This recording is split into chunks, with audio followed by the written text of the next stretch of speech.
누가복음 7장 11절로 16절을 본문으로 하여서 울지 말라, 이 같은 제목으로 함께 말씀의 은혜를 나누기 원합니다.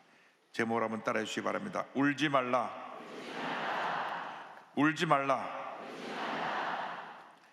사람의 일생은 울음으로 시작해서 울음으로 끝납니다. 아이가 응하고 울고 태어나서 성장하고 마지막 임종이 다가오면 가족의 울음 속에서 생을 마치게 되는 것입니다. 아이가 자랄 때 보면 자주 웁니다. 배고파 울고, 아파서 울고, 기적에 응가했다고 울고 웁니다. 울음은 항상 우리 주변에 있는 것 같습니다. 너무나 마음이 고통스럽고 괴로워서 울기도 하고, 슬퍼서 울기도 하고, 너무나 기뻐서 감격해서 울기도 하고, 이렇게 우리가 운다고 하는 것은 얼마나 큰 은혜인지 모릅니다. LA 신성 감리교회 원로 목사님 되신 천영주 목사님께서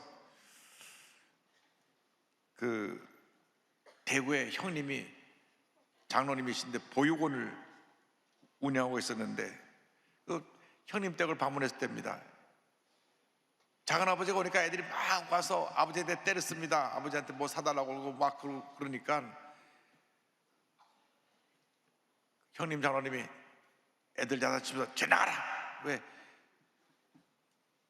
작은 아버지 오신데도 이렇게 때려 쓰고 난리냐고 야단을 치니까 애들이 막 웁니다. 그래서 천영주 목사님이 조카들이 오니까 놀래가지고 야 울지마 울지마 울지마 그러니까 그 형님 장로님 말씀하시기를 울게도 울게 놔도 고아들은 울질 않아. 장로님이 보육원에서 많은 고아들 기르는데 이 아이들은 넘어졌다가도 이렇게 주위를 돌아보고 그냥 일어나고 울질 않는다는 거예요. 왜? 울어도 봐줄 사람이 없으니까. 그래서 아이들은 울지 않는다는 겁니다. 그 마음에 내가 마음속에 그 말씀이 지금도 남아 있습니다. 그렇습니다. 부모가 있는 아이는 조금만 아파도 울고, 자기 뭐 뗐을 때 울고, 울음이 묵입니다. 요즘은 애들이 왕이라 울면 오 하고 달래주니까 무조건 울고 보는 거예요. 그런데 고아들은 울어도 봐줄 사람이 없고 달래줄 사람이 없으니까 울지 않고 참는 것입니다. 울고 싶을 때 울 수 있는 것도 큰 축복입니다. 예수님께서 나인성으로 갔을 때의 이야기가 오늘의 말씀입니다. 나인성은 갈릴리 호수 아래쪽에 있는 조그만 도시인데 제자와 많은 무리들이 예수님과 동행했습니다. 왜 이곳에 가시는지, 여기 보면 이곳에 가셔서 한 기적을 행하신 것 외에는 다른 기록이 없습니다. 누가복음 7장 10절에 그 후에 예수께서 나인이라는 성으로 가실새 제자와 많은 무리가 동행하더니 말씀합니다. 성문 가까이 이르렀을 때 한 긴 장례 행렬가 맞닥뜨립니다. 7장 12절입니다. 성문에 가까이 이르실 때 사람들이 한 죽은 자를 메고 나오니 이는 한 어머니의 독자여 그의 어머니는 과부라 그 성에 많은 사람도 그와 함께 나오거늘. 여기 희망을 잃은 한 여인이 등장합니다. 이 여인은 일찍이 남편을 잃고 홀로 된 과부였습니다. 그런데 아들 하나, 남편이 남겨준 아들 하나, 그저 금여기야 아들을 키우면서 유일한 삶의 기쁨으로 낙으로 삼고 살았는데 아이가 자라 청년이 되어서 이제는 아들을 기대하고 3년쯤 되었는데 이 아이가 청년이 된 자기 아들이 덜컥 세상을 떠난 것입니다. 성경에 어떤 일로 그 청년이 죽었는지는 기록하고 있지 않습니다. 병으로 죽었는지 사고로 죽었는지 하여간 하나밖에 없는 아들이 덜컥 죽은 것입니다. 이제는 아들이 잘 자라서 청년이 되어서 이제는 아들 밤 바라보다 기분이 흐뭇하고 이제 됐다 하는 그때 사랑하는 독자가 죽었으니 얼마나 그 마음에 충격이고 슬픔이고 고통이겠습니까? 동네에서 이 과부 아주머니가 아들 하나 의지하고 사는 걸 아는데 그 아들이 죽은 것을 알고 너무나 불쌍해서 수많은 사람들이 장례 행렬을 다 따라 나왔습니다. 나인성이 나인이라는 말의 그 원래 뜻은 기쁨입니다. 기쁨의 성에서 이 과부 여인이 기쁨을 잃어버린 것입니다. 하늘이 무너져 버리는 것 같은 그러한 절망이 그에게 찾아온 것입니다. 모든 희망도 삶의 목적도 다 사라져 버렸습니다. 그의 마음의 고통은 그 누구도 그 무엇으로도 위로해 줄 수 없었습니다. 하나밖에 없는 아들이 죽었는데 누가 와서 무슨 말을 해도 그 위로가 되겠습니까? 이 세상 사는 동안 누구나 죽음을 맞닥뜨리게 되는데 죽음은 피할 수가 없습니다. 예고 없이 우리에게 다가오는 것입니다. 인간의 눈으로 바라볼 때 죽음은 절망 그 자체인 것입니다. 사랑하는 아들을 잃어버린 그의 마음은 이미 무덤처럼 되어버리고 말았습니다. 절망의 기쁨은 마음이 무덤처럼 되어버리는 것입니다. 시편 88편 기자는 절망 속에서 이렇게 외칩니다. 88편 4절로 10절에 나는 무덤에 내려가는 자 같이 인정되고 힘없는 용사 같으며 죽은 자 중에 던져진 바 되었으며 죽임을 당하여 무덤에 누운 자 같으니이다. 주께서 그들을 다시 기억하지 아니하시니 그들은 주의 손에서 끊어진 자니이다. 주께서 나를 깊은 웅덩이와 어둡고 음침한 곳에 두셨사오며 주의 노가 나를 심히 누르시고 주의 모든 파도가 나를 괴롭게 하셨나이다. 한평생 살다 보면 누구에게나 이런 절망의 때가 다가오는 것입니다. 사랑하는 사람이 먼저 세상을 떠날 때 그 슬픔을 우리가 어찌 감당하겠습니까? 모든 노력을 이루어놓은 사업이 하루아침에 무너졌을 때 그 절망한 말로 다 표현할 수가 없을 것입니다. 평생 감기도 않지 않고 건강하게 지내다가 병원에 가서 몸이 안 좋은 상태에서 가보니까 왜 이렇게 늦게 오셨느냐고, 당신은 지금 가난 말기입니다, 6개월 이상 못 살겠습니다, 이런 얘기를 들었을 때 그냥 그 자리에서 무너지는 것입니다. 절망의 순간이 다가올 때 우리는 무너질 수밖에 없습니다. 그러나 우리 신앙인들은 어떤 문제가 다가오고 절망이 다가왔다고 할지라도 거기서 포기하고 무너지면 안 됩니다. 절망 중에, 어려움 중에, 문제를 만났을 때 믿음의 주여 온전케 하신 예수님을 바라보고 부르짖어 기도해야 되는 것입니다. 88편은 9절에 이와 같이 기도합니다. 곤란으로 말미암아 내 눈이 쇠였나이다. 야여 내가 매일 주를 부르며 주를 향하여 나의 두 손을 들었나이다. 절망 중에 유일한 희망은 우리 주 예수 그리스도 한 분밖에 없습니다. 주를 바라보고 두 손을 들고 기도해야 되는 것입니다. 주님 나를 불쌍히 보시옵소서. 나를 이 절망에서 건져주시옵소서. 나를 이 문제 가운데서 노연하게 하여 주시옵소서. 주 앞에 부르짖고 또 부르짖고 또 부르짖어야 될 것입니다. 그런데 참으로 감사한 것은 절망에 찬 여인을 예수님이 찾아오셨다고 하는 것입니다. 여러분, 세상 사람들은 우리가 잘 될 때는 우리 주변에 몰려들어서 무엇인가 나를 통해서 유익을 얻으려고 하지만은 내가 안 되고 모든 것이 다 무너지고 하면은 그냥 썰물처럼 싹 빠져버리는 것이 사람들의 인심인 것입니다. 그런데 예수님은 정반대로 절망에 찬 이 여인을 찾아오셨습니다. 찾아와서 그 여인에게 말씀하셨습니다. 주께서 과부를 보시고 불쌍히 여기사 울지 말라 하시고, 아들의 죽음 앞에 어머니가 할 수 있는 것은 통곡밖에 없습니다. 그냥 목을 놓아 우는 것입니다. 네가 어찌하여 나를 두고 네가 먼저 가니, 울고 또 우는 것밖에 없었을 것입니다. 그 어떤 노력으로도, 그 어떤 의학적인 방법으로도 죽은 아이를 살 수가 없습니다. 절대 절망에 부딪힌 것입니다. 그런데 절대 절망에 부딪힌 그 과부 앞에 예수님이 나타나셨습니다. 본인이 예수님을 찾은 것도 아니고 누가 예수님을 모시고 온 것도 아닙니다. 예수님이 그 자리를 찾아오신 것입니다. 어느 날 갑자기 예수님이 그 절망의 자리에 주님이 찾아오신 것입니다. 이것이 바로 은혜입니다. 은혜는 무엇이냐? 내가 은혜를 받을 수 없는 절망적인 상황에 처해 있는데 주님이 찾아오신 것이 바로 은혜입니다. 우리가 구원을 받을 자격도 능력도 아무것도 없는 우리 쇳덩어리였는데 웬일인지 하나님이 예수님을 이 땅에 보내주셔서 예수를 통하여 우리를 찾아오신 것입니다. 우리를 구원하여 주신 것입니다.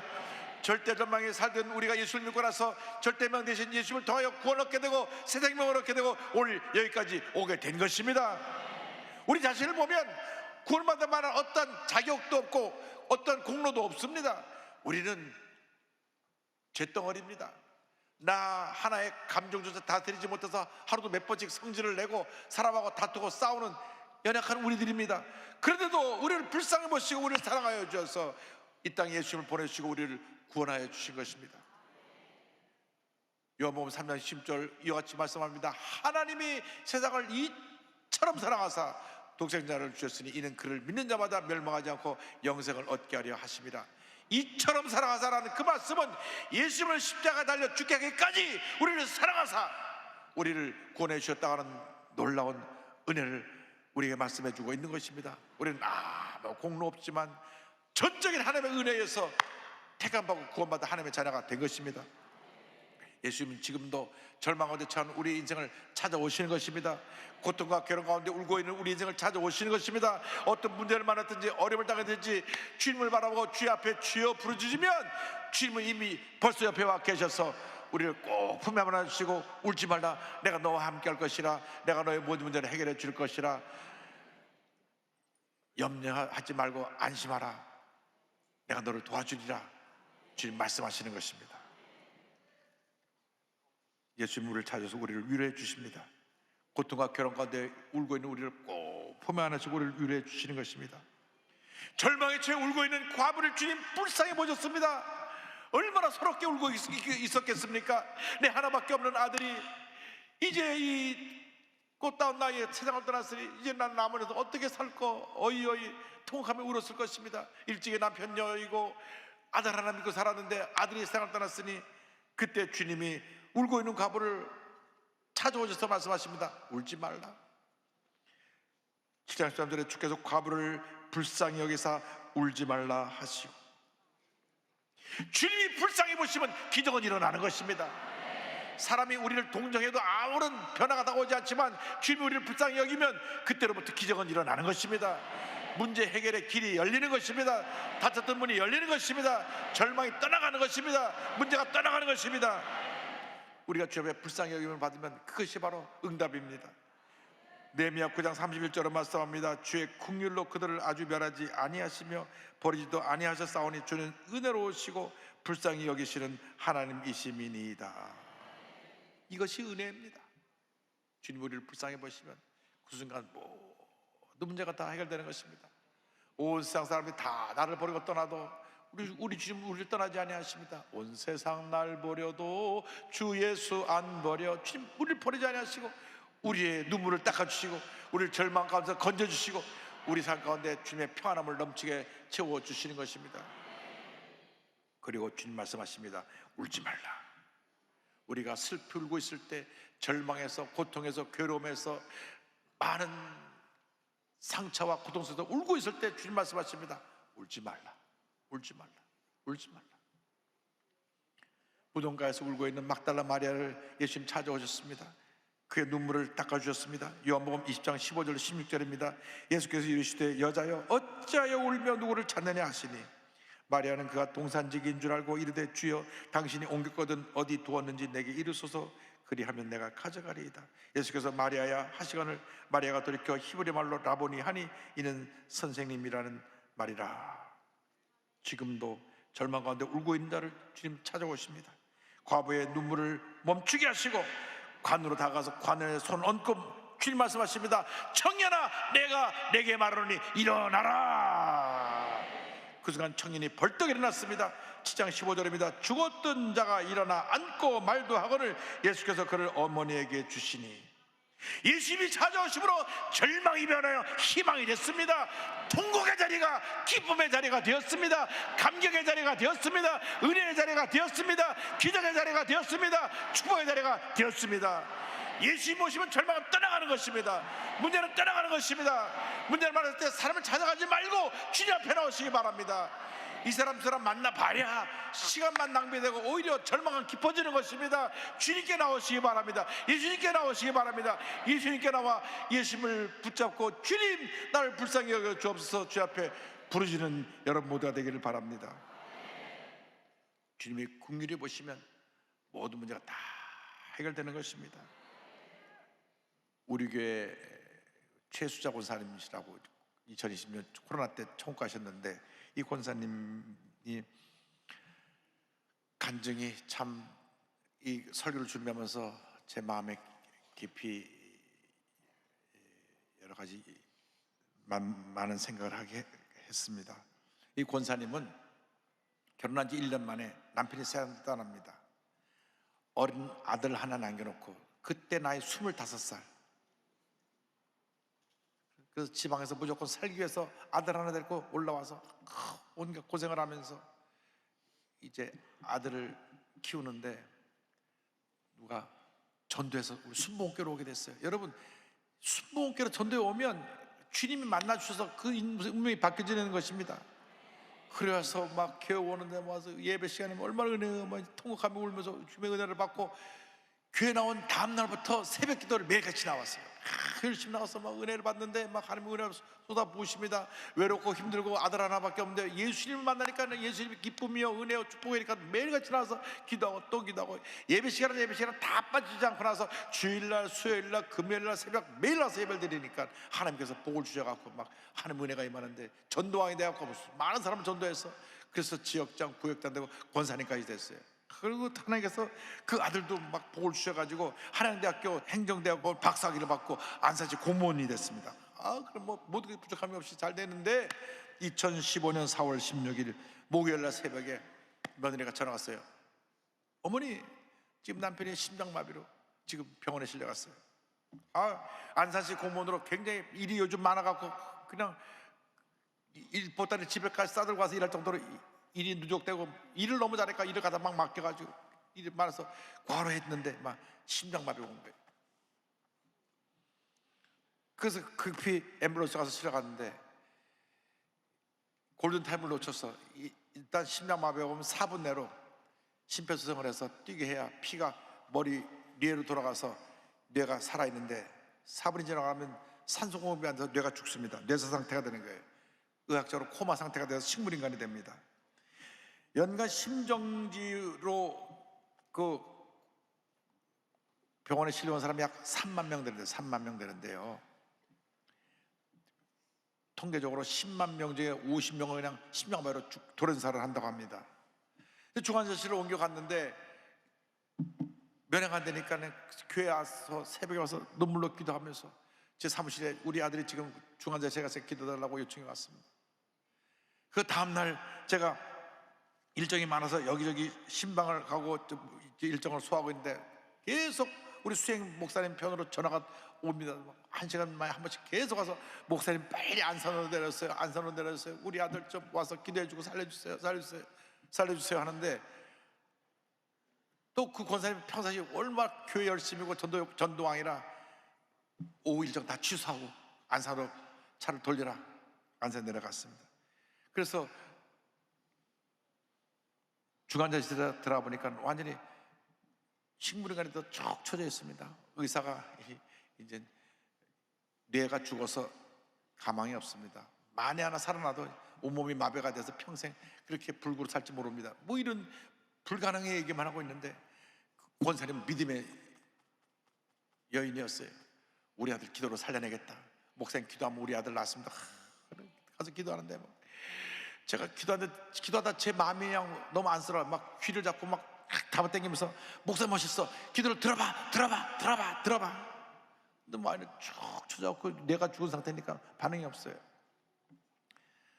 그리고 이제 기도해주고 나왔는데 권사님이 막 그 병원 복도에서 막 기도하면서 지역장 지구역의 성도들에게 기도 요청하고, 당시 이대현 대교장에게 기도 요청하라고, 또 순복안석교 김미 목사 기도 요청하라고 막 기도를 하는데 그날 저녁에 기적이 일어났습니다.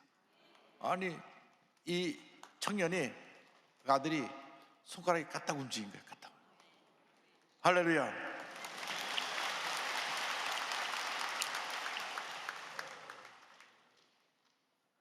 다음날 실눈을 떴습니다. 그래서 권사님이 너무나 감사해서 주일날 와서 예배를 드리는데 주일날 5사람이나 전도해 갖고 와서 그 와중에 전도 열심히 해갖고 와서 새신자랑 같이 예배 드리는데, 예배 끝나고 나니까 전화가 딱 왔는데 아들이 눈을 떴습니다. 할렐루야. 그 권사의 믿음이 대단해요. 전도왕일 뿐 아니라 기도대장입니다. 그 아들을 살려내더라고요. 그래서 아들이 월요일날은 의식을 차리고 화요일날은 동료들을 와서 만나기 시작하고, 한 달이 지나니까 완전히 회복돼가지고 할렐루야, 사무실에 와서 제 사무실에 와서 기도를 받았습니다. 그러나서 주일날 와서 예배를 드리는데 막 눈물의 예배를 드렸던 장면이 기억이 납니다. 할렐루야. 모든 것이 하나님의 은혜입니다.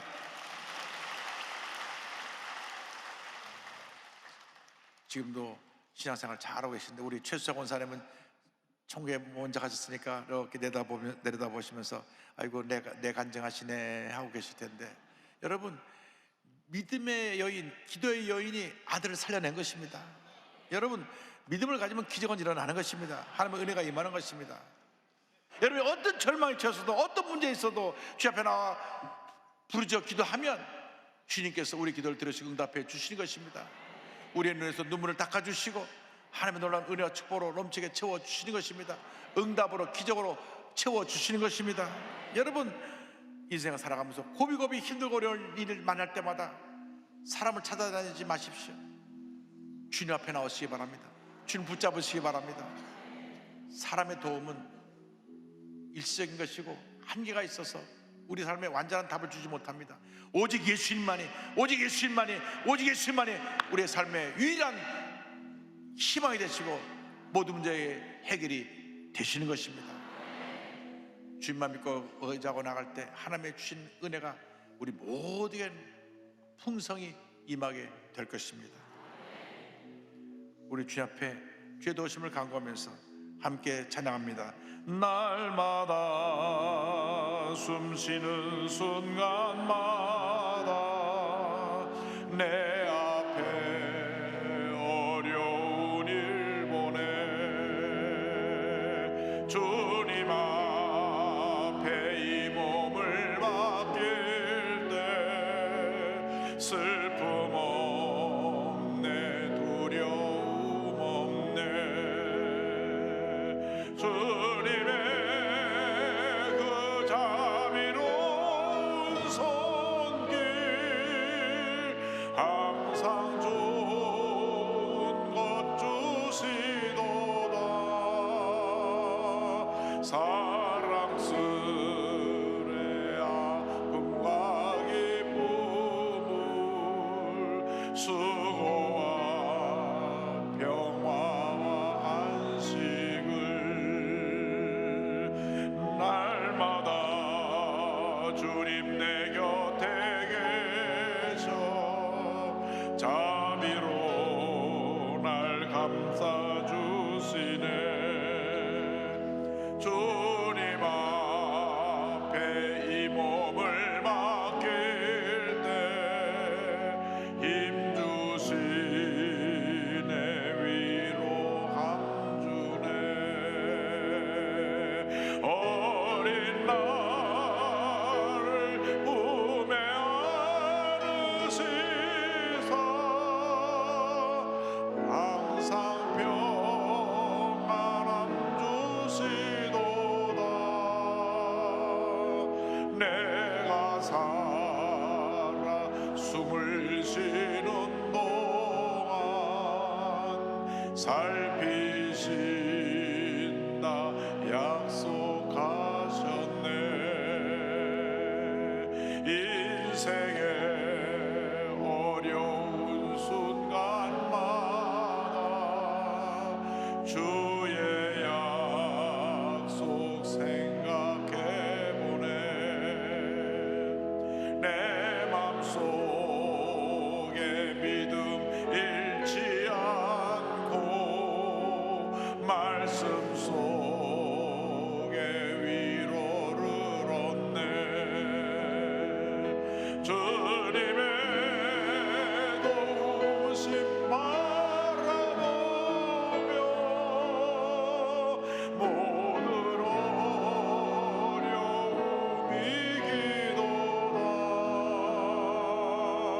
흘러가는 순간순간마다 주님 약속 새겨봅니다. 아무리 힘들고 어려워도 우리에게 절대 절망의 순간이 다가왔다고 할지라도 절대로 여러분 믿음의 끈을 놓지 말고 주님 꼭 붙잡고 울지 말라, 울지 말라. 주님 음성 듣고 다 일어나는 여러분 되시기를 주님의 이름으로 축원합니다. 기도하겠습니다. 사랑과 은혜와 자비가 원하신 하나님 아버지, 절망의 순간순간 고비고비마다 통곡과 눈물로 밤을 새울 때 우리를 찾아오시는 주님, 울지 말라, 울지 말라. 사랑하는 아들아, 사랑하는 내 딸아, 울지 말라. 우리를 위해 주시는 그 위로와 그 은혜에 감사드립니다. 짧은 인생에 살아가는 동안 우리 주님이 가장 기뻐하시는 삶을 살아갈 수 있는 제 모델 될 수 있도록 우리 삶을 인도하여 주시고 주님의 평안함으로 넘치게 채워 주옵소서. 예수님의 이름으로 기도 올리옵나이다. 아멘.